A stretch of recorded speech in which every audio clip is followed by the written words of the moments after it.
안녕하세요. 사연에 빠지다의 DJ 민영입니다. 오늘 사연자님은 영화에나 나올 법한 드라마틱한 일을 경험하셨다는데요. 과연 어떤 사연인지 들어보겠습니다. 오늘도 두 가지 사연 준비되어 있으니 끝까지 들어주시고요. 그럼 오늘도 구독과 좋아요와 함께 오늘 사연 바로 만나볼게요. 안녕하세요. 저는 30대 여자입니다. 사실 제 이야기를 사연으로 보내도 될까 내심 혼자 고민이 많았습니다.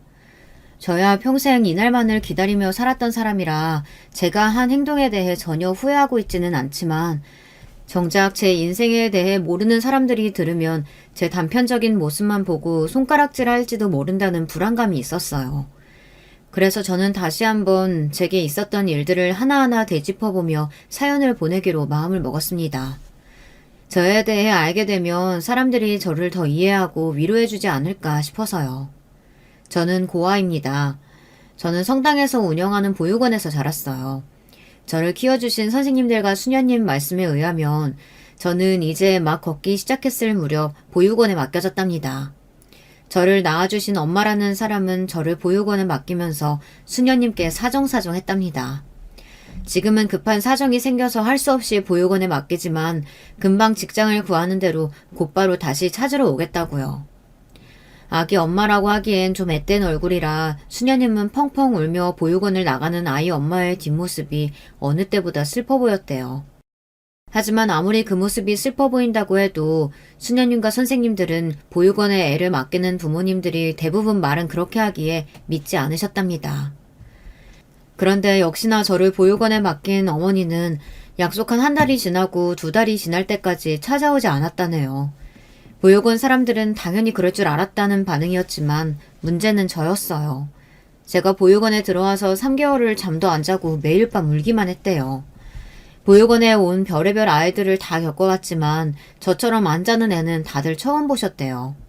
수녀님들이 보시기에는 저를 낳아준 어머니가 저를 매일 밤 안아서만 재웠는지 제가 손이 탄 것 같았답니다.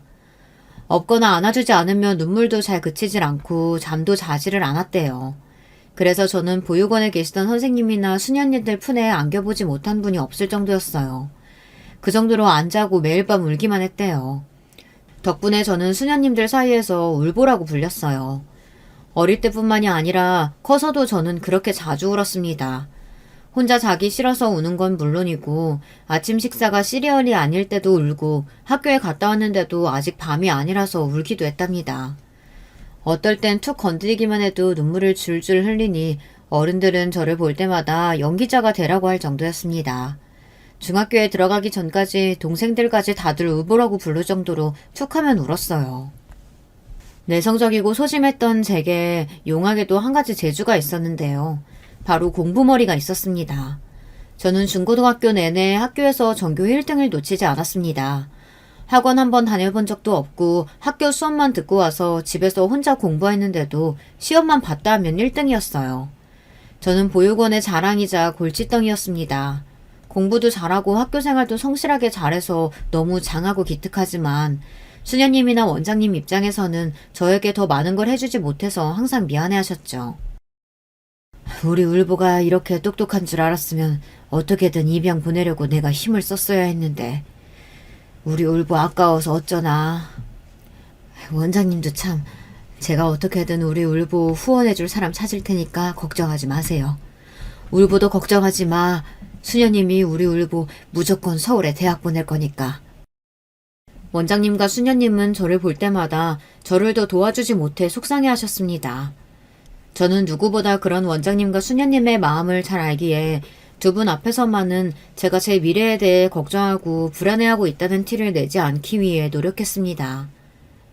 원장님, 수녀님, 걱정하지 마세요. 저 정도면 다들 장학금 주면서 모셔가겠다고 하는 대학 많아요. 말은 명랑하게 했지만 사실 저는 누구보다 저의 미래에 대해 걱정하고 있었습니다. 보육원 식구들이나 친구들 앞에서는 내 실력이면 장학금 받고 아무 대학이나 가면 된다고 별일 아닌 것처럼 자신있게 말했지만 저에게는 꿈이 있었습니다. 저는 무조건 법조인이 되고 싶었어요. 드라마 속에 나오는 검사나 판사들이 법복을 입고 서 있는 모습만 봐도 심장이 뛰었습니다. 뭔가 굉장히 정의롭고 이 세상의 모든 문제의 정답을 알고 있는 것처럼 똑똑해 보였거든요. 저는 매일 밤 법복을 입은 내 모습을 상상하면서도 내 꿈에 대해서는 누군가에게 이야기해 본 적이 없었어요. 딱 한 번 해본 적이 있기는 합니다. 중3 담임 선생님이었어요. 선생님은 처음부터 저에게 친절하게 대해주셨습니다. 다른 선생님들처럼 애들 앞에서 제가 보육원에 살고 있다는 걸 은근슬쩍 이야기하지도 않으셨고 저를 불쌍하게 보지도 않으셨어요. 1년 내내 저를 다른 아이들과 똑같이 대해주셨습니다. 그러던 어느 날이었어요. 고등학교 입학 문제로 담임 선생님과 진로 상담을 하던 중 저도 모르게 제가 선생님께 저의 꿈에 대해 이야기를 한 적이 있어요. 선생님께서 항상 친절하게 대해주시니 저도 마음을 열고 제 이야기를 하게 됐던 것 같아요. 그런데 저는 그러지 말았어야 했어요. 고아로 살아오면서 그렇게 무수한 상처를 받으며 살아오고도 또 사람에게 기대하고 말았더라고요. 제 상담이 끝나고 교무실을 나왔다가 선생님께 감사한다는 인사를 안 하고 나온 것 같아 다시 한번 교무실로 들어가려던 참이었습니다. 그런데 그때 저는 듣지 않았으면 좋았을 말을 듣고야 말았습니다. 아휴, 애가 너무 아깝긴 하다. 성적도 좋고 능력도 있어서 외고나 과고 시험 볼 수 있게 해주면 좋을 텐데. 하필이면 왜 법조계야. 이제 사법고시도 없어진다고 해서 돈 없는 집 애들은 아예 법조계는 꿈도 못 꾸는데.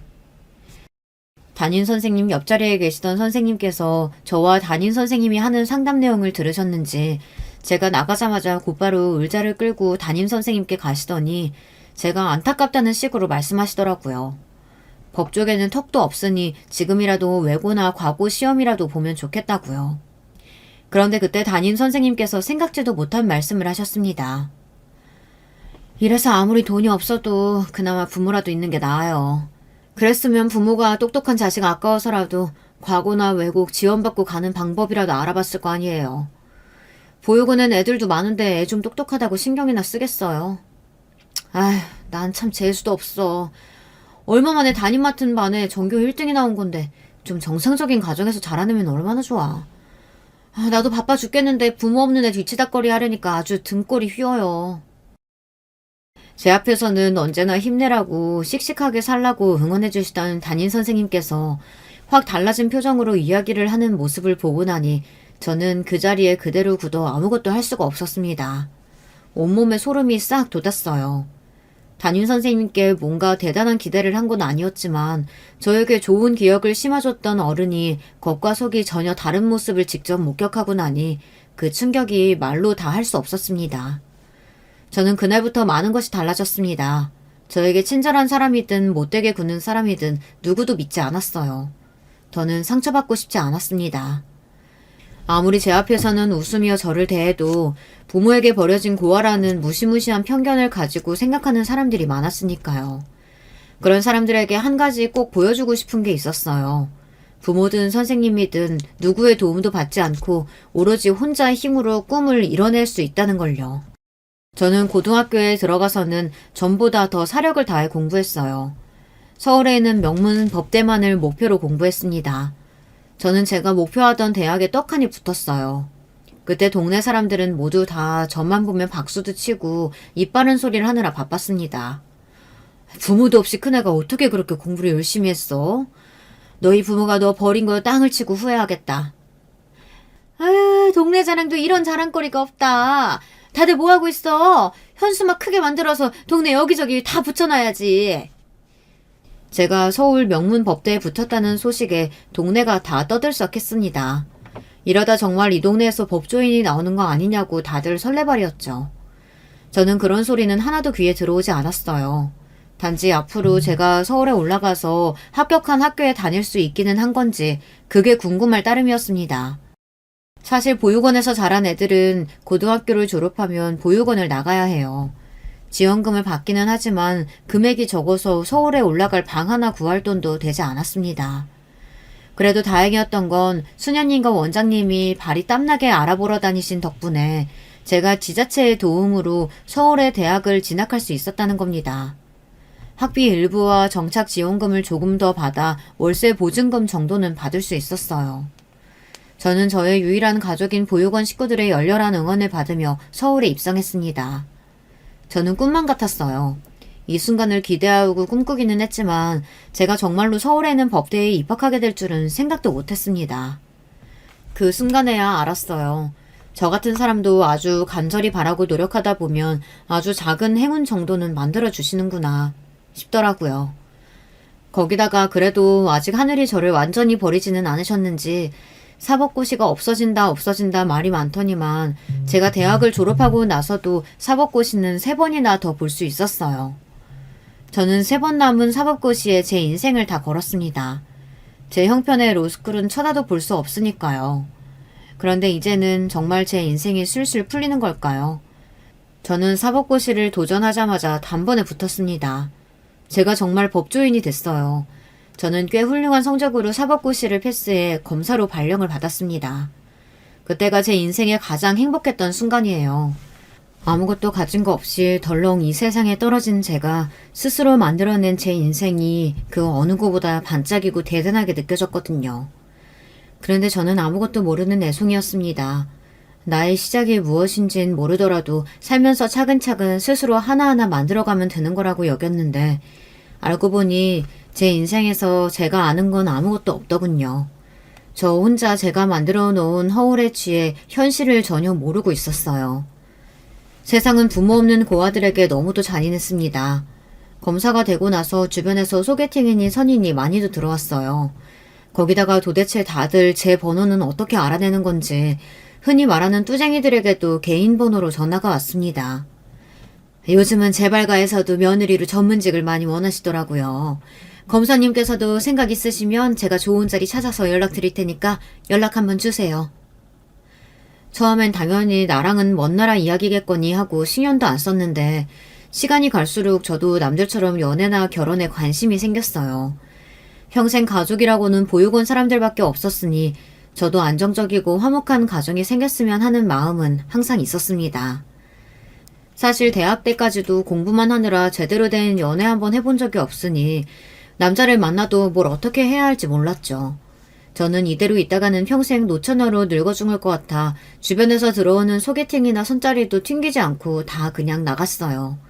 사실 제가 자존감이 낮은 편이라 새로운 사람을 만나는 게 항상 겁이 나고 위축이 됐지만 더는 이렇게 바보처럼 살 수만은 없다고 생각이 들었습니다. 죄를 지은 것도 아닌데 조금 더 자신감을 가지고 당당하게 살고 싶었어요. 그런데 역시나 생각처럼 쉽지만은 않았습니다. 검사라는 제 타이틀만 보고 소개팅 자리나 선자리에 나온 남자들은 앉자마자 제 조건에 대한 질문만 해대기 바빴죠. 부모님은 뭘 하시냐, 검사면 바빠서 연애할 시간이 있냐, 애라도 생기면 부모님께서 키워주신다고 하냐 등등 연애와는 상관도 없는 질문만 하기 바빴어요. 저는 소개팅이나 선자리에 나갈 때마다 기분이 좋지 않았습니다. 제가 생각한 연애나 결혼은 이런 게 아닌데 제 나이가 벌써 이런 현실적인 고민만 주고받을 나이가 됐나 싶더라고요. 한 번은 이런 적도 있었어요. 선자리였는데 남자가 앉자마자 제게 결혼 준비는 얼마나 됐냐고 묻더라고요. 저는 이게 무슨 소리인가 싶어서 구체적으로 무슨 소리냐고 물었습니다. 그러자 남자는 제 말이 답답했는지 한숨을 쉬더군요. 저는 신부랑 둘이 합쳐서 강남 최소 30평 이상 아파트 구할 정도 아니면 아예 결혼할 생각 없어서요. 그 조건이 맞으면 커피 아니고 바로 식사하러 가시죠. 남자는 참 당당했습니다. 애초에 자신이 생각한 기준에 제가 맞지 않으면 이 자리에서 바로 돌아가겠다는 이야기였어요. 저는 순간 너무 당황해서 말도 잘 나오지를 않았어요. 그러자 남자는 또 답답한지 제 대답을 기다리지 못하고 조급해했습니다. 대학 졸업하자마자 사법고시 패스해서 검사도 빨리 되신 걸로 아는데 부모님께서 법원 근처에 아파트 정도는 해주시지 않았어요? 저는 순간 참지 못하고 웃음이 피식 새어나왔습니다. 다 큰 성인끼리 만나서 너무도 당연하게 부모님 이야기를 꺼내는 게 어쩐지 웃겨서요. 저는 이 남자와는 더 이야기할 것도 없을 것 같아 있는 그대로 말했습니다. 저는 부모님이 안 계세요. 어릴 때 보육원에서 자랐어요. 남자는 분명 제 말에 놀란 듯 보였지만 애써 표정을 가다듬더군요. 그러더니 하는 소리가 더 가관이었어요. 그럼 일찍부터 혼자 벌어서 혼자 모았으니 돈은 많이 모았겠네요. 혹시 지금 사시는 집이 자가예요? 저는 순간 이 남자가 소개팅이 아니라 부동산에서 나온 남자인가 싶었습니다. 왜 이렇게 집에 관심이 많은가 해서요. 저는 해탈한 사람처럼 그냥 소리내어 웃었습니다. 아니요, 저 월세 살아요. 사실 검사 월급이 생각보다 많지도 않고 아직 학자금 대출도 갚고 있는 상태거든요. 제 말이 끝나기 무섭게 남자는 자리에서 벌떡 일어나 한숨을 팍 내쉬고는 가버렸습니다. 그때 알았어요. 어쩌면 저는 어떤 조건으로도 맞는 남자를 만나 결혼할 수 없을지도 모르겠다고요. 그 이후에는 소개팅이니 선이니 이런 건 아예 안 봤습니다. 요즘 사람들이 흔히 하는 말로 자연스럽게 남자를 만나보자 싶었거든요. 그런데 그것도 마음처럼 쉽지 않더군요. 매일 만나는 남자들이라고 해봐야 법원 사람들이랑 온통 가해자들과 피해자들 뿐이니 자연스럽게 만날 남자는 제 주변에 없었습니다. 그러던 중 우연한 기회에 지금의 남자친구를 만나게 됐습니다. 재판이 있어서 법원에 가는 길이었어요. 그런데 법원 앞에 딱 봐도 비싸 보이는 외제차가 멈춰 섰습니다. 차를 잘 모르는 저도 시선이 갈 정도로 차가 좋아 보였어요. 그런데 그때 사람들이 그 차 주변으로 몰려들더라고요. 저는 유명인인가 생각만 하고 법정으로 올려가려던 참이었습니다. 그런데 뒤에서 소란스러운 소리가 들리더군요. 뒤를 돌아보자 차에서 내린 남자가 사람들에게 달걀 세례를 맞고 있었어요. 저는 무슨 일인가 싶어 달걀을 맞고 있는 남자를 유심히 봤어요. 그런데 제가 아는 사람이더군요. 남자는 유명 로펌의 변호사였어요. 그 남자는 방송에 나올 정도로 주목받았던 사건 변호사였습니다. 사실 그 남자 변호사는 항상 사람들에게 질타받는 정치인이나 기업인들의 변호를 맡기로 유명한 변호사였어요. 남자에게 달걀을 던진 사람들도 그 남자 변호사가 맡은 기업 사건의 피해자들이었죠. 변호사면 뭘 하냐? 사람 죽이고 양심 파는 기업 변호사 나왔는데 너 같은 건 죽어서 천벌을 받아야 돼! 얼마나 억울하면 저렇게 하나 싶다가도 변호사에게 달걀까지 던지며 욕설을 퍼부어대는 사람들을 보니 마음에 쓰였습니다. 그때였어요. 고함 소리에 물려든 시위대가 순식간에 변호사를 에워쌌습니다. 변호사는 시위대들 사이에 껴서 나오지도 못하고 몰매를 맞고 있었어요. 저는 이대로 지나칠 수 없어서 사람들 틈을 파고들었습니다. 여러분, 이러시면 안 돼요. 여기서 이 변호사가 다치면 여러분들에게 사건이 더 불리하게 돌아갈 수 있습니다. 그만하시고 변호사님 보내주세요. 아가씨야말로 돈만 뺏기는 이런 인간 편들어주면 안 돼. 이 인간은 달걀 맞아도 싸다고.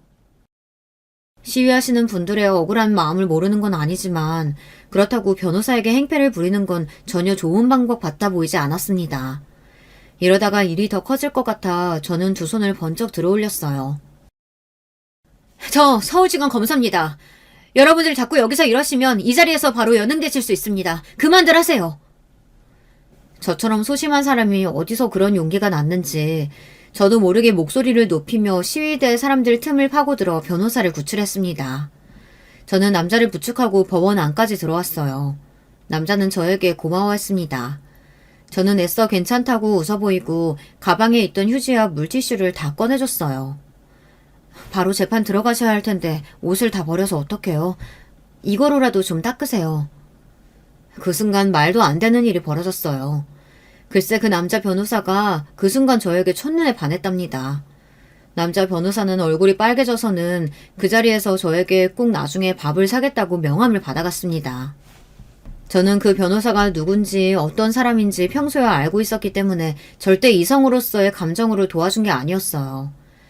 그 변호사가 근무하는 로펌이 힘들게 사는 서민들을 상대로 나쁜 짓을 하는 기업들 변호도 도맡아 하고 있거든요. 시위대 아저씨들이 말한 대로 돈만 밝히는 재수없는 변호사와 얽히고 싶지 않았습니다. 그런데 남자는 생각보다 저에게 진심이었어요. 대형 로펌 변호사라 일이 많아서 바쁠 텐데도 틈만 나면 저에게 연락을 해왔습니다. 저는 불편해서 연락을 피했습니다. 제 편견일지는 모르겠지만 어쩌지 남자의 의도가 곱게 보이지는 않았습니다. 그런데 얼마 뒤 생각지도 못한 일이 벌어졌어요. 제가 연락을 피하고 메시지에 답을 하지 않자 남자는 제가 일하는 직원까지 저를 만나러 왔어요. 저에게 꼭 밥을 사고 싶으니 저녁을 같이 먹자고요. 제가 괜찮다고 밥을 살 필요 없다고 했는데도 남자는 쉽게 물러나지 않았습니다. 아무리 바빠도 식사는 하셔야죠. 딱 1시간만 저한테 주세요. 그 이상은 귀찮게 안 할게요. 저는 못 이기는 척 남자를 따라 나서서 함께 식사를 했습니다. 사실 저는 내색하지 않았지만 남자에게 궁금한 게 많았어요. 절대 이성적인 감정은 아니었고 대형 로펌에서 일하는 변호사에 대한 질문이었습니다. 검사로 일하면서도 내가 하는 일이 윤리적으로 옳은가, 증거에만 매달려 억울한 사람을 기소하는 건 아닌가 매일 고민하고 힘들 때가 많았습니다. 그런데 변호사는 뭐가 옳고 그른지 판단할 필요 없이 자신의 의뢰인에게만 한쪽으로 치우쳐져 변호하다 보면 윤리적으로 힘들 때가 없는지, 양심에 찔리지는 않는지 궁금했습니다. 그런데 제 질문에 남자 변호사는 뭐가 그렇게 웃긴지 실실 웃었습니다. 법조계 생활 10년 동안 별의별 법조인을 다 만났지만 검사님 같은 순수한 사람은 아주 오랜만에 만나네요. 직장 생활하면서 내 윤리적인 마음이나 양심이 다 무슨 소용이에요. 내 의뢰인이 이기는 게 제일 중요하죠. 남자는 뼛속까지 완벽한 변호사였습니다. 저도 검사 생활을 하는 동안 언제나 옳은 길만 가고 부당한 일에 아니라고 당당하게 제 의견을 말할 수 있을 정도로 양심적인 사람은 아니에요. 아무리 일이고 직장 생활이어도 인간이라면 최소한의 양심은 있어야죠. 저와 남자 변호사는 종종 만나 일 이야기도 하고 점심도 같이 먹었습니다. 처음엔 뭐 저런 사람이 있나 싶은 마음으로 만났어요. 저하고는 모든 면에서 반대더라고요. 사람이 되게 자존감이 높고 매사에 자신감이 넘쳤어요. 자기 감정에 솔직하고 이상하리만큼 해맑았습니다. 특히나 남자의 부모님 이야기가 인상 깊었어요. 남자는 아주 어릴 때 부모님과 둘이 미국에 들어가 살았답니다. 아버지께서는 대대로 이어온 사업체를 운영하고 계셔서 한국에 계셔야 했는데 어머님께서 남자의 교육 문제로 미국에 가고 싶다고 해서 둘만 떠나게 됐답니다. 어머님께서 굉장히 깨어있는 분이셨네요. 아무리 자식 교육 문제 때문이라고 해도 혼자 그 어린 아들을 데리고 타지에 사신 걸 보면. 사실 진실은 그렇게 멋지지만도 않아요. 원래는 어머니께서 결혼 전에는 굉장히 자유분방한 분이셨는데 고지식한 집안에 시집와서 결혼 생활 내내 답답하셨다고 하더라고요. 그래서 제 핑계로 미국에 간 거래요. 아버지랑 좀 떨어져 있고 싶어서. 남자 말투나 분위기에서 묘하게 교포 느낌이 난다 했는데 남자는 어머니와 단둘이 미국에 10년이나 있었다고 하더라고요. 어머니랑 둘이 미국에서 지냈으면 하루 종일 어머니랑만 붙어 있었겠네요. 어머니께서 운전도 잘하세요? 그럼요. 우리 어머니 완전 카레이서예요. 운전하는 거 좋아하시거든요. 그렇구나. 너무 멋지시네요. 저는 어릴 때부터 겁이 많아서 운전면허도 못 땄는데. 남자는 제가 무슨 말을 하든 무슨 질문을 하든 항상 솔직하게 대답해줬어요. 제가 겁이 많아서 운전면허도 못 따고 차도 잘 타지 못한다고 하자 자신이 도와주겠다고 했어요. 남자는 저에게 매번 지극정성이었습니다. 그런데 사람 일이라는 게 정말 모르는 거더군요. 세상에 저렇게 생각하는 사람도 있구나 싶어서 신기한 마음으로 여러 번 만나다 보니 저와 남자는 어느새 연인이 되어 있었습니다. 만나면 만날수록 저와 다른 면에 자연스럽게 스며들었어요. 저와 남자는 반년 정도 연애를 했습니다. 둘이 모든 면에서 다른 것 치고는 반년 동안 한 번도 싸우지 않고 잘 지냈어요. 남자친구는 만난 지 얼마 되지 않았을 때부터 자꾸만 결혼 이야기를 꺼냈습니다. 본인 나이도 있으니 하루라도 빨리 결혼해서 저와 닮은 아이를 낳고 싶대요. 저는 이때다 싶어 남자친구에게 좋다고 했습니다. 그리고 남자친구의 부모님, 특히 어머니를 하루라도 빨리 만나고 싶다고 생각했어요. 남자친구에게 프로포즈를 받고 얼마 뒤 저는 드디어 남자친구의 집에 인사를 드리러 가게 됐습니다. 저는 들어가기도 전부터 심장이 뛰면서 말도 제대로 나오지를 않았어요. 사실 저는 어른들을 만나는 자리를 무서워해요. 특히나 처음 만나는 자리요. 처음 만나게 되면 자연스레 저의 이름이나 직업, 나이까지 다 소개해야 하고 밝혀야 되잖아요. 거기다가 더 나가게 되면 부모님과 함께 사냐, 부모님은 뭐 하시냐까지 나가야 되니 저에게는 쉬운 일이 아니었습니다. 그런 제가 결혼을 하겠다고 남자친구의 부모님을 만나러 갔으니 긴장하지 않을 수가 없었죠. 그런데 남자친구 부모님을 뵙는 일은 제가 생각한 것보다 훨씬 더 어려운 일이었어요. 남자친구의 부모님은 첫 만남부터 예사롭지 않았습니다. 남자친구의 본가는 어마어마했어요. 변호사인 남자친구가 태생부터 금수저라는 거 정도야 진작부터 알고 있었지만 집값 비싸기로 유명한 동네에 이런 으리으리한 전원주택에 살고 있었을 줄은 몰랐습니다. 이런 집은 드라마 속에서나 봤으니까요. 저는 절로 어깨가 움츠러들었습니다. 하지만 그 앞에서 긴장한 티를 낼 수는 없었어요. 안 그래도 제 남자친구네 집에 들어오자마자 저를 바라보시는 예비 시어머니의 눈빛이 화르륵 타오르고 있었거든요. 마치 금방이라도 저를 잡아먹을 것 같은 눈빛이었습니다. 남자친구의 어머니는 제가 마음에 안 드는 눈치였어요. 그런데 역시나 제 촉이 맞았습니다. 어머니는 제가 이 집에 온 것부터 다 마음에 안 드시는 것 같았어요. 내가 그렇게 데리고 오지 말라고 했는데 기어이 인연을 내 집에 데리고 와? 남자친구의 어머니는 겉모습도 드세고 무서워 보였는데 입을 열자 훨씬 더 기가 세 보였습니다. 저를 보자마자 다짜고짜 년이라고 하셨습니다. 사실 살면서 별의별 소리를 다 듣고 살기는 했지만 남자친구의 어머니에게 욕을 들을 거라고는 상상도 못했습니다. 아휴, 아들 새끼라고 하나 있는 게 눈이 발이 달린 건지. 내가 널 어떻게 키웠는데 저런 년을 결혼하겠다고 집에 데리고 올 수가 있어? 엄마, 사람 앞에다 두고 뭐 하는 거예요? 유리씨가 뭐가 어떻다고 이래? 엄마 지금 실수하는 거야. 당장 유리씨한테 사과해요. 남자친구의 어머니는 연신 저를 흘겨보며 소리를 지르셨고 남자친구는 어머니의 반응에 당황해 어쩔 줄 몰라 했어요. 사실 저도 많이 놀랐어요. 제가 고아라는 사실을 알게 되시면 남자친구의 부모님께서 좋아하지 않을 수는 있겠다 싶기는 했는데 보자마자 이럴 줄은 몰랐습니다. 사실 제가 남자친구와 만나기 시작하면서 부탁한 게 하나 있었어요. 우리 사이가 더 진전되기까지 절대 남자친구의 부모님에게 제 배경에 대해 말하지 말아달라고 부탁했습니다.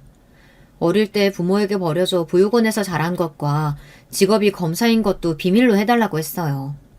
나중에 만나 뵙게 되면 제가 직접 이야기하고 싶다고요. 물론 남자친구는 제 말이 이해되지 않는다고 했습니다. 보육원에서 자란 게 자기 잘못도 아닌데 그걸 가지고 뭐라고 하면 그게 잘못된 거지. 더군다나 자기처럼 보육원에서 자라면서도 혼자 힘으로 공부해서 검사까지 된 게 얼마나 대단한 일인데. 남자친구는 있는 집에서 사랑을 듬뿍 받으며 자란 덕분인지 매사에 참 긍정적이었습니다.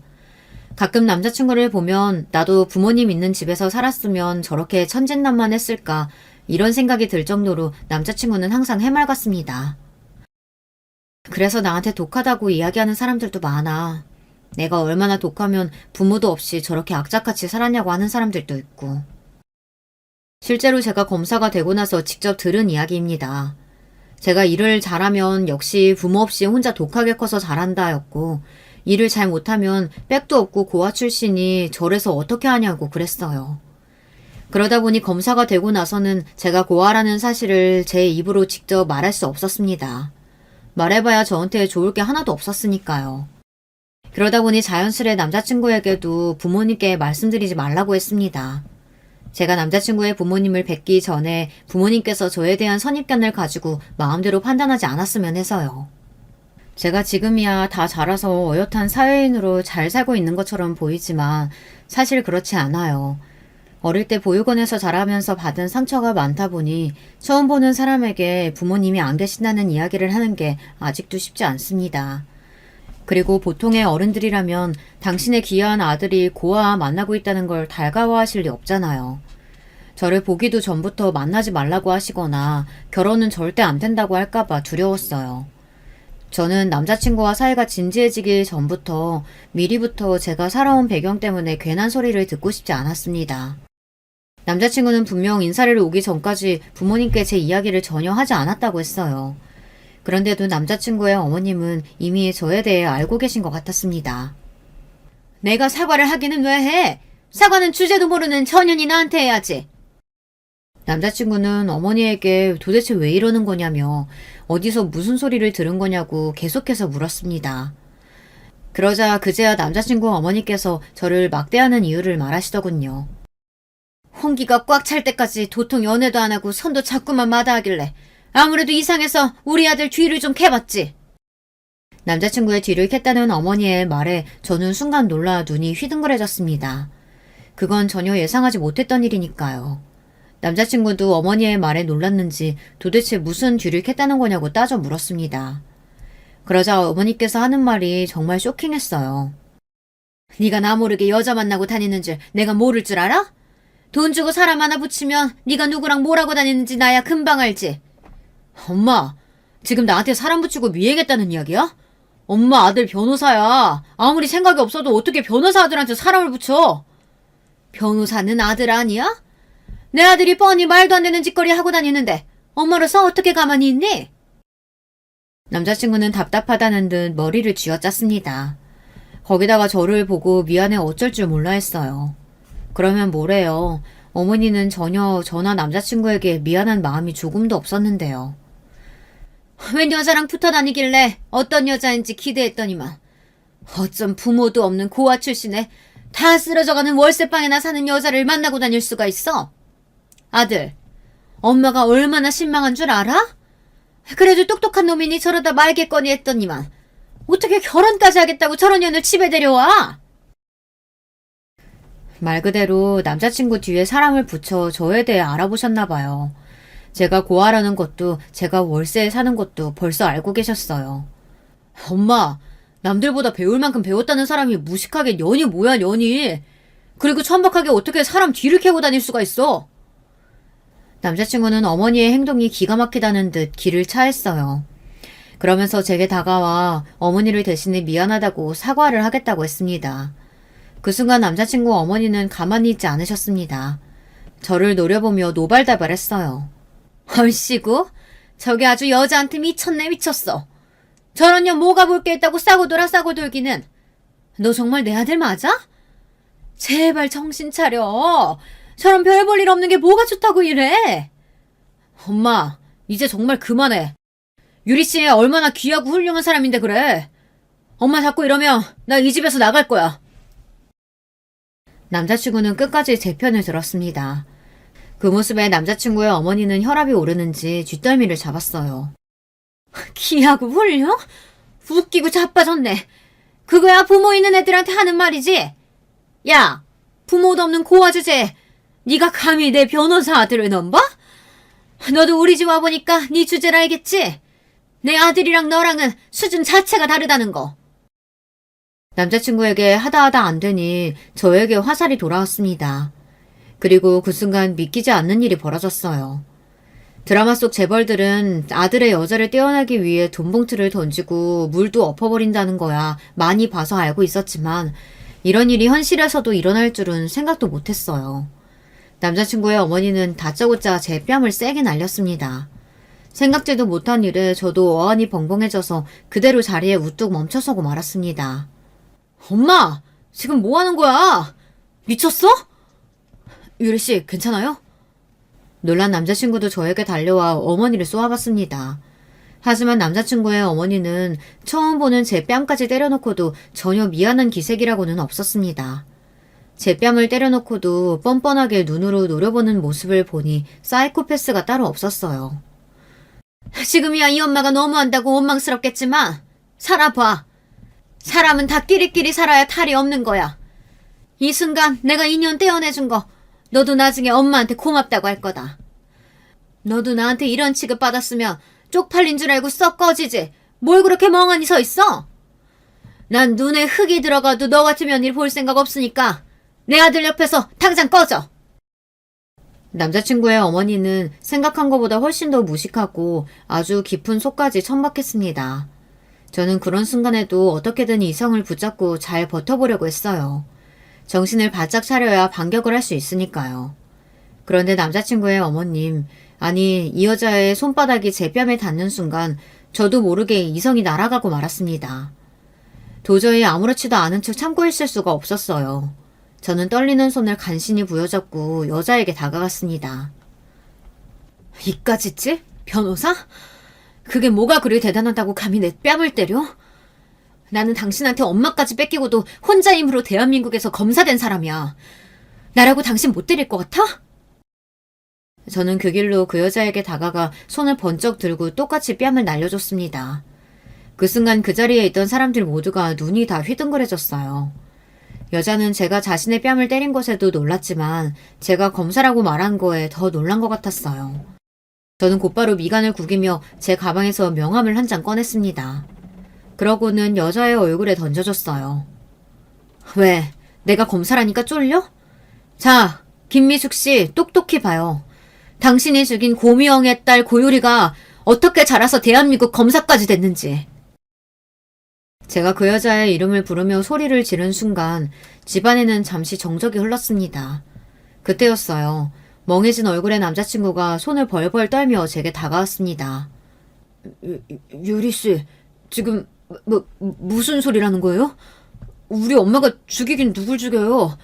우리 엄마는 김미숙이 아니라 김미라예요. 유리 씨가 뭔가 단단히 잘못 알고 있는 것 같은데 우리 엄마 그런 사람 아니에요. 제 말에 남자친구는 혼란스럽다는 듯 눈을 굴렸습니다. 그럴만했죠. 아무리 자식이라도 자신의 부모에 대해 모든 걸 다 아는 건 아니니까요. 저처럼 말이죠. 뭐야? 네가 내 진짜 이름을 어떻게 알아? 아니, 네가 누구 딸이라고? 고영미? 그게 누군데? 누구긴 누구야. 당신이 그 비싼 외제차로 치고도 그냥 도망가 버려서 죽은 바로 그 여자지. 엄마, 이게 다 무슨 소리야? 엄마 진짜 이름이 김미라가 아니라는 거야? 설마 정말 김미숙이야? 순간 분위기는 말도 안 되게 흘러갔습니다. 바로 조금 전까지 제 앞에서 소리를 질러대던 그 여자는 어디 가고 김미숙이라는 단어 하나에 혼란스러워하는 여자만이 남아있었죠. 이렇게 만난 김에 차분하게 앉아서 그날 사건에 대해 이야기나 좀 나누려고 했는데 흥분하면 손부터 올라가시는 분이라 아무래도 안 되겠네요. 김미숙 씨는 경찰관이 있는 조사실에 가서 제대로 조사받는 게 낫겠어요. 오라, 생각났다. 네가 그때 그년 딸이구나. 근데 어쩌지? 시간이 너무 많이 지나서 증거는 하나도 안 남았을 텐데. 거기다가 뺑소니 공소시효는 10년이야. 10년은 진작이 지났는데 네가 뭘 어쩔 건데? 나쁜 년도 이런 나쁜 년이 없었어요. 모르는 척 뻔뻔하게 굴더니만 제가 진짜 이름까지 말하며 몰아붙이니 결국은 혐의를 인정했습니다. 거기다가 이미 뺑소니 공소시효에 대해서도 다 알고 있었더라고요. 뺑소니는 무슨... 당신은 뺑소니가 아니라 살인이야, 살인. 사고 나자마자 병원에 데리고 갔으면 우리 엄마 살았을 수도 있다고. 당신이 그냥 그대로 두고 가는 바람에 우리 엄마가 죽은 거라고. 저는 여자의 뻔뻔함에 절로 설움이 폭발하고 말았습니다. 그때였어요. 가만히 상황을 지켜보던 남자친구가 순간 표정이 바뀌더니 제 앞을 가로막고 섰습니다. 당신 설마 처음부터 이러려고 나한테 접근한 거야? 그래서 내 옷에 묻은 달걀도 다 닦아준 거냐고. 남자는 그제야 제가 왜 이곳까지 오게 됐는지 곱씹어본 것 같았어요. 그래, 처음부터 당신들한테 이럴 의도로 접근한 거야. 어쩔래? 당신 엄마 때문에 나랑 우리 엄마는 평생 생이별하고 살았어. 내가 이 정도 복수도 못해? 저도 화가 나고 흥분해서 아무 말이나 막 하기는 했지만 사실 처음부터 이러려고 접근한 건 아니었습니다. 뺑소니 사고의 가해자 아들이라는 사실은 대충 알고 있었지만 이성으로서 저에게 먼저 접근한 건 남자였어요. 검사라는 게 복수를 하려면 제대로 해야지. 아무리 살인죄로 몰아가도 공소시효 15년인 거 몰라? 15년이면 이미 지나고도 한참 지났어. 이런 놈인 걸 모르고 만난 건 아니었지만 역시 대형 로펌 변호사가 맞았어요. 바로 자기 엄마 변호를 하더군요. 그 엄마의 그 아들이었습니다. 뻔뻔하게 둘이 똑같았어요. 모르는 건 내가 아니라 당신들이지. 당신 엄마 사고치고 나서 당신 데리고 유학 핑계로 미국에 20년이나 넘게 있다 왔잖아. 가해자가 범죄 저지르고 국외에 나가 있으면 공소시효 중단되는 거 잊었어? 순간 두 사람의 얼굴이 창백해졌습니다. 그러더니 여자는 어쩔 줄 몰라하며 아들에게 매달렸어요. 아들, 저년 말 사실 아니지? 이미 다 공소시효도 지난 일이고 증거도 없는데 날 무슨 수로 잡겠어? 그거야. 형사처분을 면할 목적으로 외국에 나가 있을 때는 그런 거지. 우리 엄마는 내 교육 때문에 들어간 거야. 그리고 우리 엄마가 범인이라는 증거 있어? 증거 있냐고? 인간이 참 치졸합니다. 사고가 난 지 벌써 몇십 년 전의 일이에요. 사고가 났을 때야 무서워서 도망갔다고 해도 시간이 지나 피해자의 딸이 여기까지 찾아왔으면 순순히 자백하고 벌을 받을 생각을 해야지. 어쩜 저렇게 야비하게 굴 수가 있을까요? 그거야. 지금부터 조사하면 다 나오겠지. 사실 여기 오기 전까지 일말의 기다리를 했습니다. 제가 그때 그 사건의 피해자 딸이라고 하면 눈물을 흘리면서 죄를 인정하고 조금이나마 뉘우쳤길 바랬어요. 그런데 이 여자는 전혀 갱생의 의지가 없었습니다. 저는 한숨을 크게 내쉬고 곧바로 핸드폰을 꺼내 전화를 걸었습니다. 아저씨, 저 유리예요. 지금 김미숙 씨 체포했습니다. 이쪽으로 와주실 수 있어요? 잠시 뒤 저와 어릴 때부터 깊은 인연이 있는 경찰 아저씨께서 동료 형사들을 데리고 어머니의 뺑소니 살해, 은폐, 가해자 김미숙을 잡으러 왔어요. 이게 다 무슨 소리냐고요? 다들 믿으실지 모르겠지만 사실 저는 김미숙 이 여자를 찾기 위해 남자친구에게 의도적으로 접근했습니다. 제가 수많은 직업 중 검사가 된 이유도 이 여자를 찾아내기 위해서였어요. 이유는 이랬습니다. 제가 초등학교에 다니던 시절 학교가 끝나고 보육원으로 돌아왔는데 원장님께서 저를 부르셨어요. 원장님께서는 저에게 놀라지 말라고 하시며 사진 한 장을 보여주셨습니다. 사진에는 앳된 젊은 여자가 어린 아기를 안고 있었어요. 젊은 여자는 밝게 웃고 있었습니다. 조금 전 경찰 한 분이 찾아왔는데 몇 년 전 우리 보육원 근처에서 뺑소니 사고로 사망한 여자가 있었는데 그 여자분 신원이 계속 안 밝혀지다가 최근에야 가족이 찾아와서 신원을 찾았다네. 근데 그 여자분이 글쎄 유리 너를 낳아주신 분이란다. 그날의 충격은 지금까지도 생생해요. 저를 낳아주신 어머니의 신원을 밝힌 가족들의 말에 따르면 어머니는 갓 20살이 되자마자 사고를 쳐서 저를 가지셨답니다. 가족들 모두 저를 낳는 걸 반대했지만 어머니는 혼자라도 저를 낳고 키우겠다고 집을 나가버렸대요. 그러고는 가족들과 연락을 끊었답니다. 경찰들 말로는 어머니 혼자 저를 키우다 생활고에 시달려 아무래도 잠깐 보육원에 저를 맡기고 일을 할 생각이었다는 것 같아요. 뺑소니 사고 당시 가방에서 이력서와 면접을 보려던 회사 주소가 적힌 수첩이 있었대요. 저를 보육원에 데려다 두고 돌아가던 중 사고를 당한 거죠. 저를 낳아주신 어머니는 이제야 가족들 품에 돌아가 장례를 치렀대요. 하지만 어머니의 가족들 모두가 저에 대한 양육은 포기했기 때문에 저는 계속 보육원에 있어야 한대요. 어머니의 뺑소니 사건을 조사 중이던 경찰 아저씨는 제가 안쓰러웠는지 사진과 어머니의 수첩을 전해주러 보육원으로 오신 거였어요. 이걸 보면 어머니께서 저와의 약속을 어기려고 한 건 아니라는 걸 제가 알게 될 거라고요. 경찰 아저씨가 주고 간 수첩에는 어머니의 육아 얘기가 적혀 있었습니다. 저를 얼마나 사랑하는지, 저를 낳고 얼마나 기뻐했는지가 자세히 적혀 있었어요. 저는 며칠 뒤 무작정 그 수첩을 들고 경찰서로 찾아갔어요. 경찰 아저씨는 저를 보고 적잖이 당황하셨지만 저는 도저히 궁금해서 가만히 있을 수가 없었습니다. 엄마를 죽게 한 뺑소니 범인은 잡았어요? 미안하다.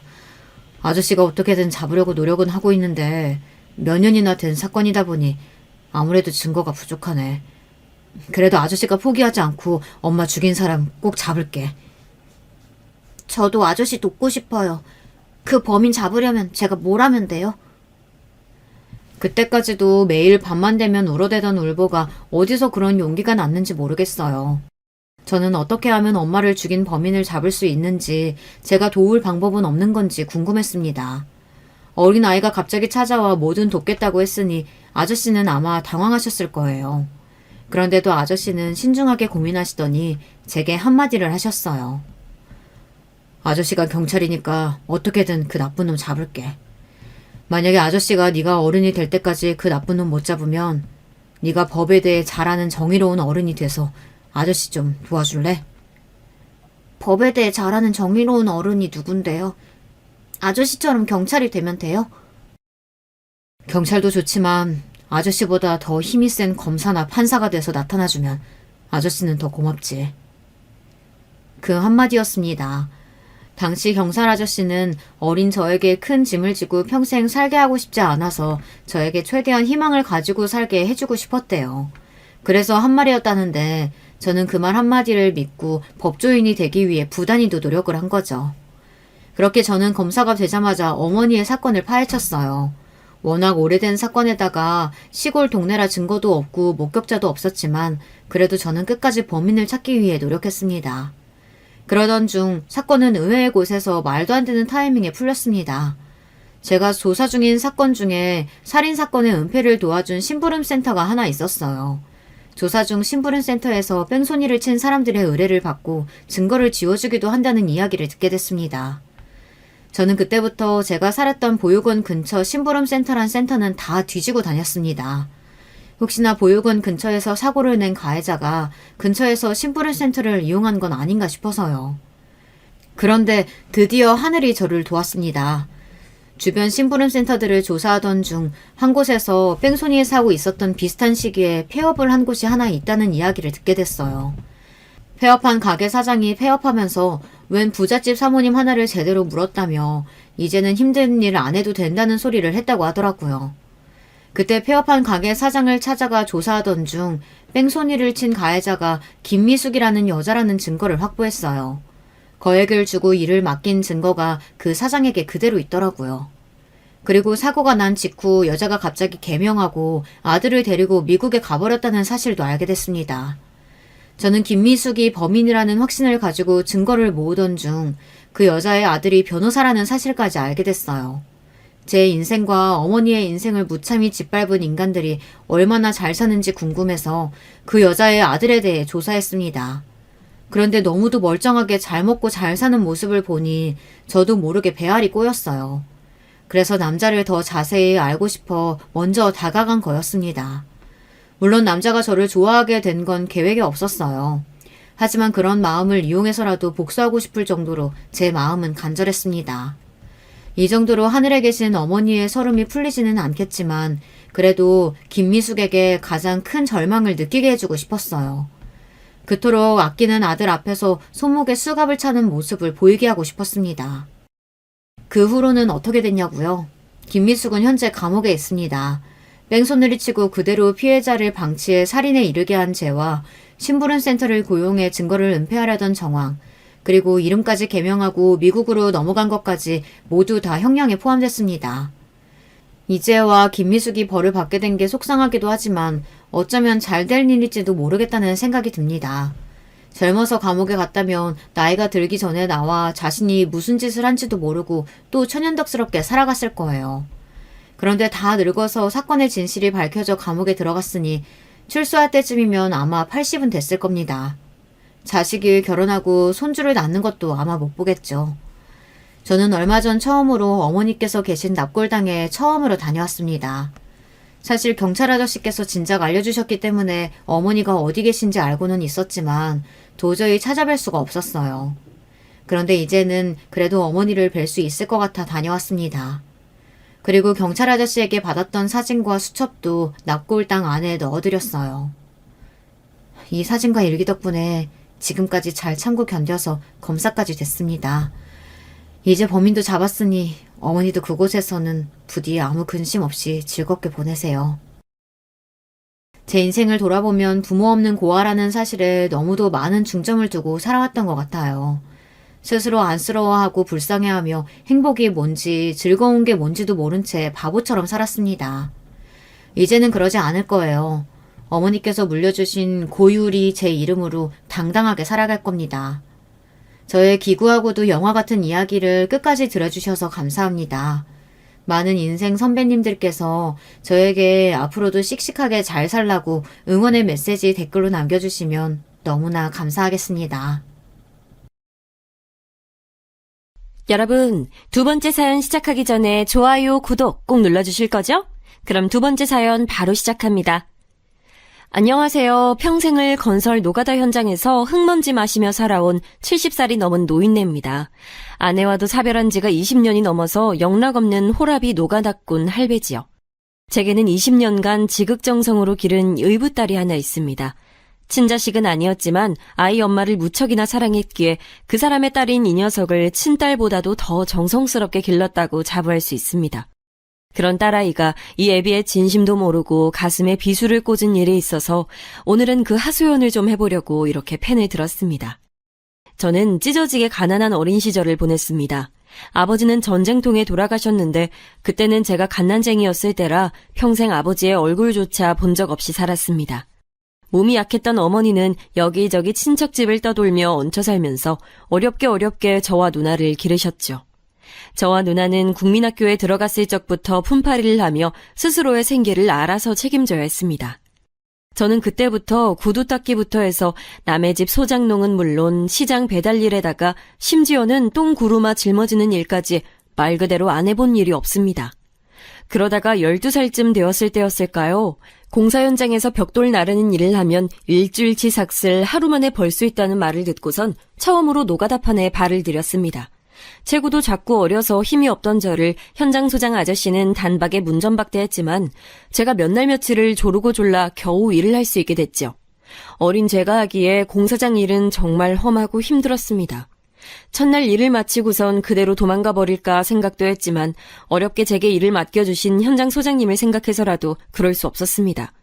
게다가 그 일을 하지 않으면 병약한 홀어머니를 돌볼 수가 없었기에 정말 이악 물고 열심히 했습니다. 그렇게 공사장에서 이 일 저 일 하다 보니 저를 좋게 보신 현장 소장님이 혹시 정식으로 미장공 일을 배워보겠느냐고 제안을 하셨습니다. 어이 홍만식이, 내가 솔직히 처음엔 네 놈이 며칠도 못 버티고 꽁무니를 내뺄 줄 알았는데 어린 놈이 요령 하나 안 피우고 몸 부서져라 열심히 일하는 모습 보면서 내가 아주 너를 다시 봤다. 저기 저 김씨가 미장 일이라면 대한민국에서 둘째가라면 서러운 양반인데 저 양반한테 배우면 평생 굶고 살진 않을 거야. 어이 김씨, 그 얼마 전에 보조하던 놈 하나 도망갔다 그랬지? 요 놈 대신 데려가다 한번 잘 써봐. 아버진 전쟁통에 돌아가시고 홀어머니 모시고 사는 불쌍한 놈이니까 어떻게 입에 불칠이라도 하게 자네가 좀 키워보라고. 벽돌공은 아직 체구가 작아서 계속 시키기가 좀 그래. 아따 성님, 요 쬐끈한 놈이 이 공사판의 꽃, 공사판의 하이라이트, 건축 작업의 활용 점정, 허벌나게 섬세한 요 미장쟁이 일을 거시게 할 수 있겠소. 아이 나도 부모 없이 자라불어서 사정 딱한 건 그냥 못 본 척 넘어가긴 좀 거시게 한디. 아야, 너 정말 안 토끼고 일 배워볼 수 있겠냐?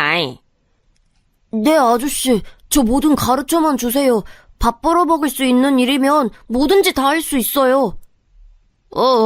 인자부터는 아저씨가 아니고 사부님이라고 불러보러라. 나간 이놈을 대한민국 1등 미장쟁이로 만들어줄란께.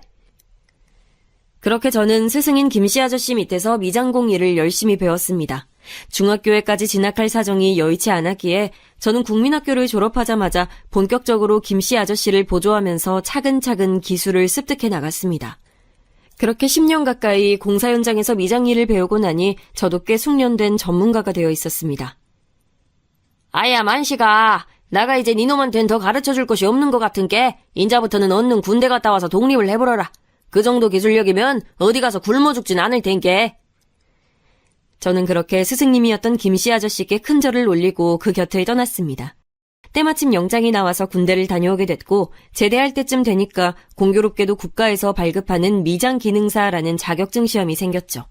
이미 10년 넘게 공사판에서 실력을 쌓은 저에겐 식은 죽 먹기인 시험이었기에 어렵지 않게 자격증을 취득하고 그때부터 그것이 평생의 업이 되어 살았습니다. 많은 돈을 버는 직업은 아니었지만 아껴 살면 적어도 제 한 몸과 홀어머니 모시는 데에는 부족함이 없었죠. 그때쯤엔 누나도 이미 시집을 가서 잘 살고 있었기에 이제야 우리 가족이 찢어지는 가난을 벗어나 사람답게 살 수 있다는 생각이 들었죠. 공사판에서 일하다 보면 참 별의별 일이 다 있는데 무엇보다도 항상 안전사고의 위험이 제일 큰 화두입니다. 건축 장비와 기술이 현대화된 요즘에도 그렇게 사고가 많이 나는데 그 시절의 기술력과 안전 불감증을 생각하면 시도 때도 없이 인사사고가 발생을 했던 건 이상한 일이 아니었죠. 한번 이런 일도 있었습니다. 제가 그때 당시 일하던 현장에 하청을 맡긴 도급업체 대표가 불시에 방문을 했는데 보통은 감독관을 보내거나 대신할 사람을 보내는데 대표가 직접 그것도 아무런 언지도 없이 방문을 한 것은 드문 일이라 현장에 있던 저희 모두는 당황한 상태였죠. 하필이면 그날따라 현장의 각종 자재 및 작업 현장이 정리가 안 된 상태였고 언제 사고가 나도 이상한 상황이 아니었습니다. 아니 이보시오. 믿고 일을 맡겼는데 현장이 이렇게 난장판이어도 되는 거요? 작업 현장이 이 모양인데 공사는 또 얼마나 부실하게 했을지. 당신이 현장 소장이요? 네, 대표님. 대표님이 갑자기 이렇게 방문하실 줄은 몰랐습니다. 막 어제까지 중요한 작업을 마치고 오늘 조금 쉬엄쉬엄 가는 날이라 좀 정리가 안 된 건데 뭔가 오해를 하신 것 같습니다.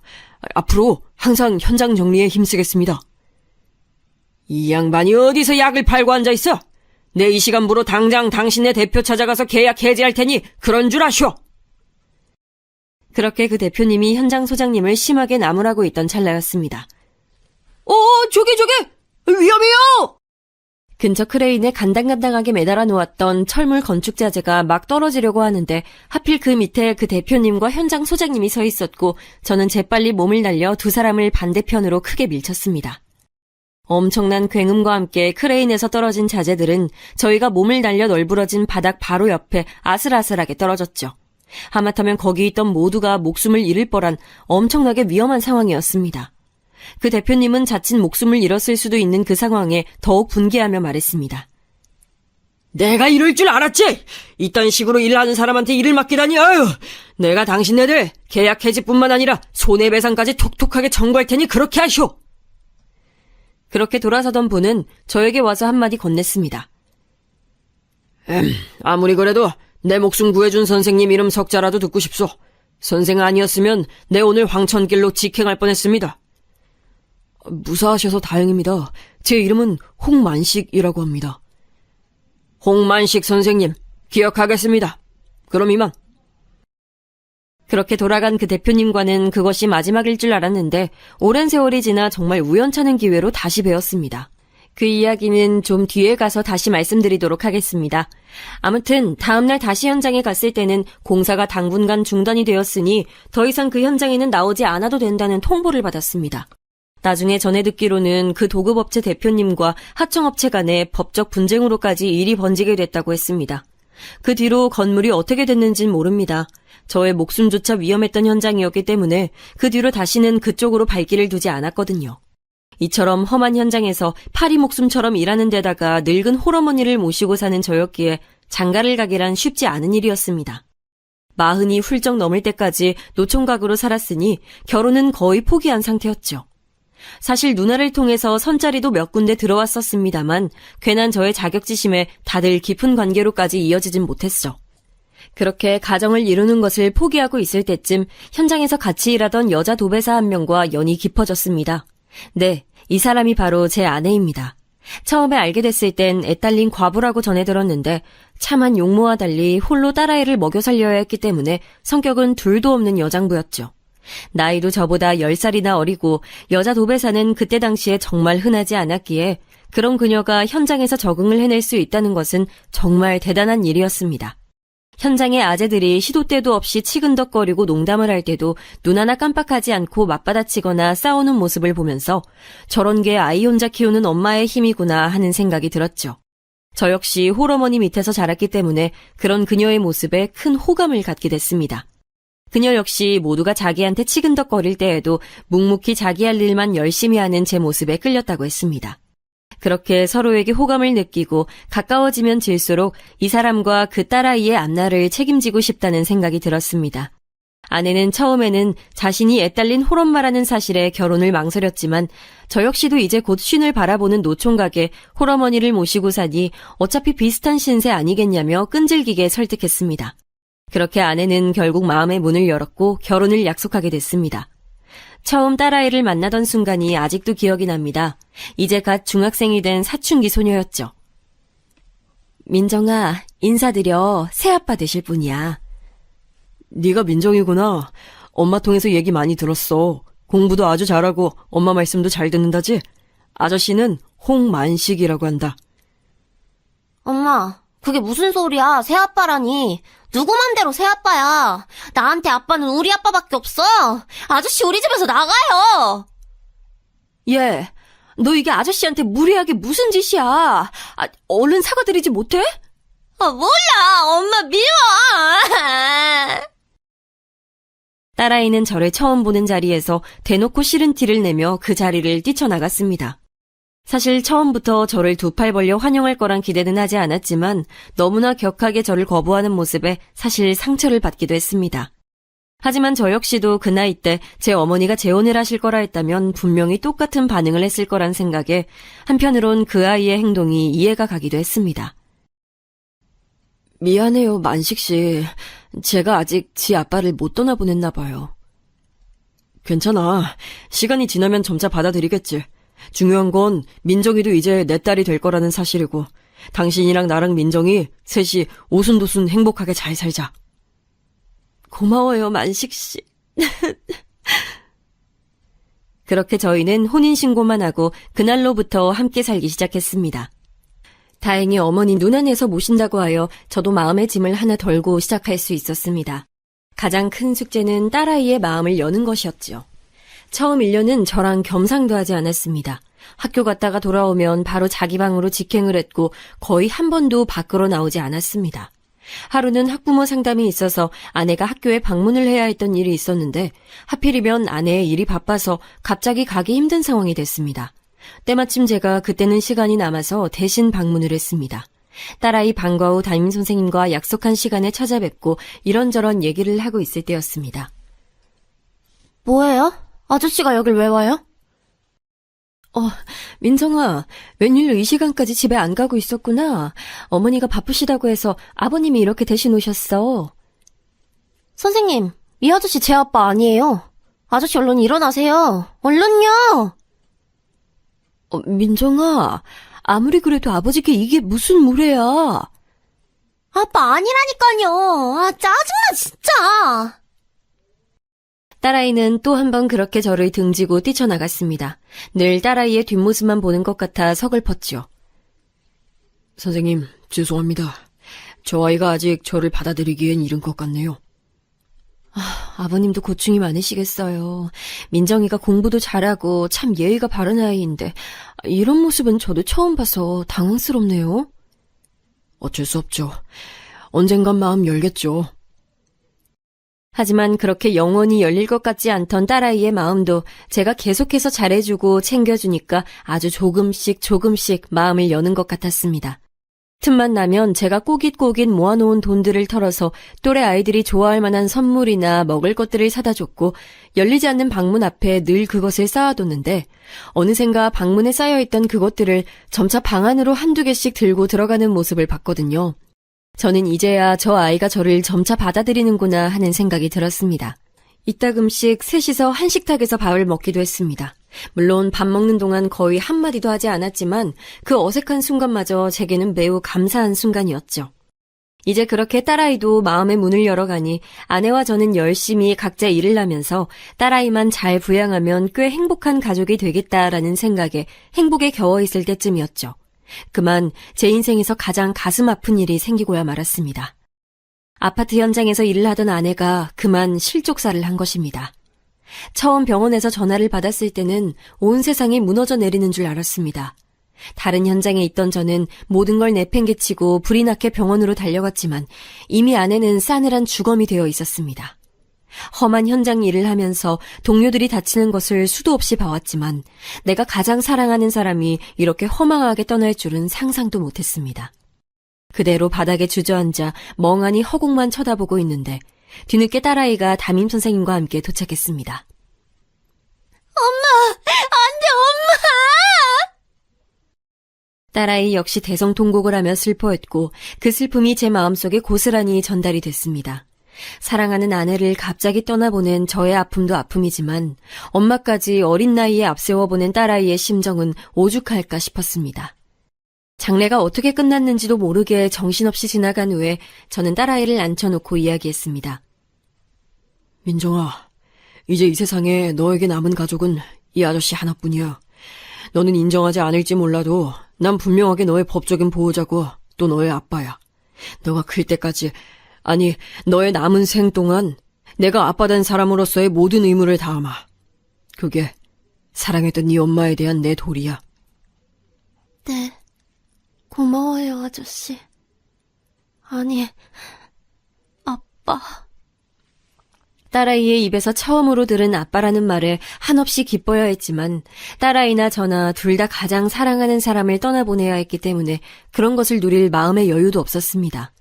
그날 이후로 저는 언제나 그랬듯 이 현장 저 현장을 떠돌며 열심히 일했고 딸아이는 한순간도 쉬지 않고 열심히 공부했습니다. 아마도 엄마를 한순간에 떠나보낸 허무한 마음에 더더욱 몰두할 곳이 필요했던 것 같았는데 그게 자신이 잘하던 학교 공부에 쏠리게 되었던 것 같습니다. 그렇게 딸아이는 학창시절 내내 전교 1등을 놓쳐본 적이 없었고 우리나라 1등 대학인 서울대학교에 당당히 과 수석으로 입학했습니다. 저에게 완전히 마음을 열기도 전에 중간 딸인 엄마가 갑자기 떠나가면서 그 이후로는 저와 항상 대면대면한 관계였지만 그래도 저는 학창시절 내내 딸아이에 대한 지원을 아끼지 않음으로써 아빠의 역할을 다했다는 생각에 더할 나위 없이 기뻤습니다. 딸아이의 대학 등록금을 입금해주던 그 순간은 제 인생에서 가장 기쁘고 뿌듯한 순간 중에 하나입니다. 장하다 내 딸. 그렇게 열심히 공부하더니 해낼 줄 알았어. 고마워요, 아빠. 다 아빠 덕분이에요. 딸아이가 평소에 잘하지 않던 고맙다는 말까지 덧붙이니 그야말로 아빠로서 살맛이 났습니다. 그런데 그렇게 대학에 입학한 딸아이는 그때부터 행동이 조금씩 달라지기 시작했습니다. 제가 딸아이가 성인이 된 기념으로 용돈으로 쓰라고 제 명의로 된 신용카드를 내주었는데 처음 대학 새내기 때는 찔끔찔끔 쓰는 것 같더니 해가 지나면서 점점 씀씀이가 커지면서 대학 졸업할 때쯤에는 제 벌이로는 감당하기 힘든 수준의 소비 습관을 갖게 됐습니다.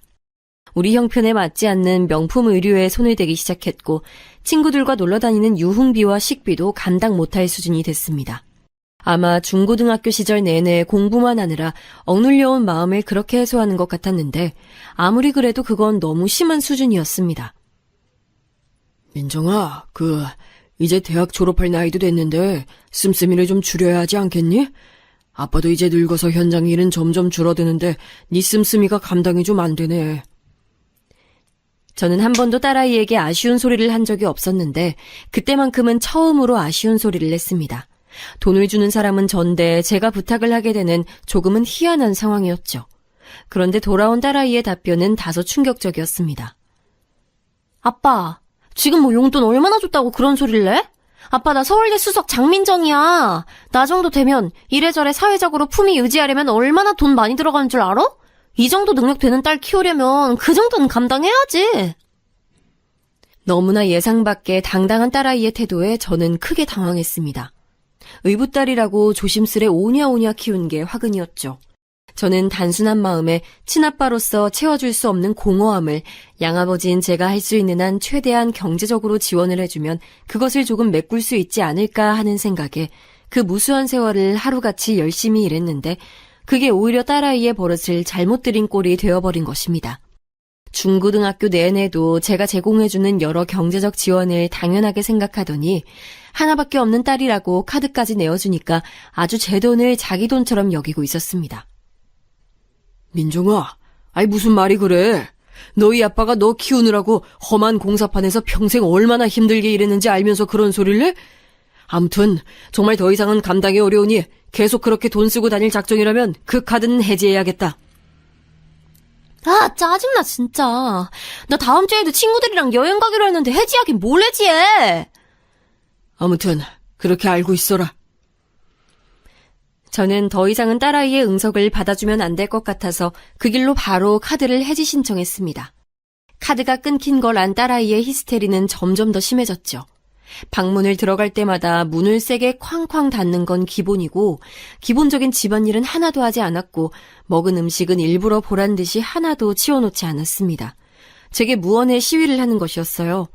하지만 여기서 지면 정말로 이 녀석의 인성은 돌이킬 수 없을 정도로 나쁘게 흘러갈 것만 같아서 저도 이번만은 양보하지 않았습니다. 그렇게 며칠을 딸아이의 시위가 계속될 때쯤 하루는 제가 일을 일찍 끝마치고 귀가를 한 날이었습니다. 문을 열고 들어오는데 딸아이는 누군가와 통화를 하느라 제가 들어서는 것을 모르고 있었던 것 같습니다. 그런데 방문 너머로 들려오는 통화 내용이 저를 또 한 번 경악하게 만들었습니다. 오빠. 아, 이번 그 여행 못 갈 것 같아. 아, 몰라, 짜증나. 아빠라는 인간이 카드 끊어버렸다니까. 아, 친아빠도 아니면서 어디서 아빠 행세야, 짜증나게. 그리고 뭐 누가 들으면 뭐 재벌집 딸인 줄 알겠어. 평생 노가다꾼으로 공사판 떠돈 주제. 어디서 돈 가지고 유세야, 유세가. 저는 평생을 딸아이를 위해 헌신해온 제 지난 세월이 한순간에 전부 사라지는 것 같았습니다. 손이 덜덜 떨리고 눈물이 앞을 가렸습니다. 그 길로 딸아이의 방문을 강제로 열어 제꼈는데 딸아이는 저의 모습을 보고 화들짝 놀랐습니다. 아, 아빠. 아, 왜 이렇게 일찍... 아니야. 아, 근데 왜 방문을 마음대로 열어? 너 친구들이랑 여행 간다고 하지 않았니? 근데 그 오빠라는 놈은 누구야? 그리고 뭐 노가다꾼이 어쩌고 어째? 야, 나 정말 친딸도 아닌 너를 내 친딸처럼 생각하고 너 먹여 살리려고 온몸 갈아가면서 공사판에서 일했어. 근데 네가 이 아빠에 대해 그런 생각을 하면서 살고 있었다고? 뻔뻔해도 정도껏 해야지. 너 당장 이 집에서 나가! 나가라면 못 나갈 줄 알고? 그래, 이젠 그만할 때도 됐지. 아빠 말대로 나 친딸도 아니잖아. 안 그래도 졸업하자마자 나가려고 했는데 차라리 잘 됐네. 잘 계십시오, 홍만식 씨. 봐봐, 이렇게 성부터가 다른데 딸은 무슨 딸. 나 장민정은 이만 갑니다. 딸아이는 그렇게 뻔뻔하게 자신의 잘못을 사과하긴커녕 오히려 당당하게 짐을 챙겨 집을 뛰쳐나갔습니다. 벌써 몇 번째 저를 뒤로하고 뛰쳐나가는 모습을 보는 건지 이제는 익숙해질 때도 됐는데 도무지 익숙해지지 않는 고통이었습니다. 딸아이가 뛰쳐나간 빈집에서 저는 오랫동안 하염없이 울었습니다. 그날따라 사랑하는 아내가 사무치게 보고 싶었습니다. 아내만 살아있었어도 이 아이를 이렇게 못되게 키우진 않았을 텐데 하는 생각에 더더욱 슬펐습니다. 그렇게 몇 주가 지났을까요? 하루 종일 일을 하고 어둑어둑해져서야 집에 돌아왔는데 집을 나갔던 딸아이가 나갈 때 들고 나간 커다란 캐리어 가방을 다시 들고 와서는 울고 있었습니다. 아니, 너 어떻게 된 거야? 아빠, 상현 오빠가 나보고 헤어지재.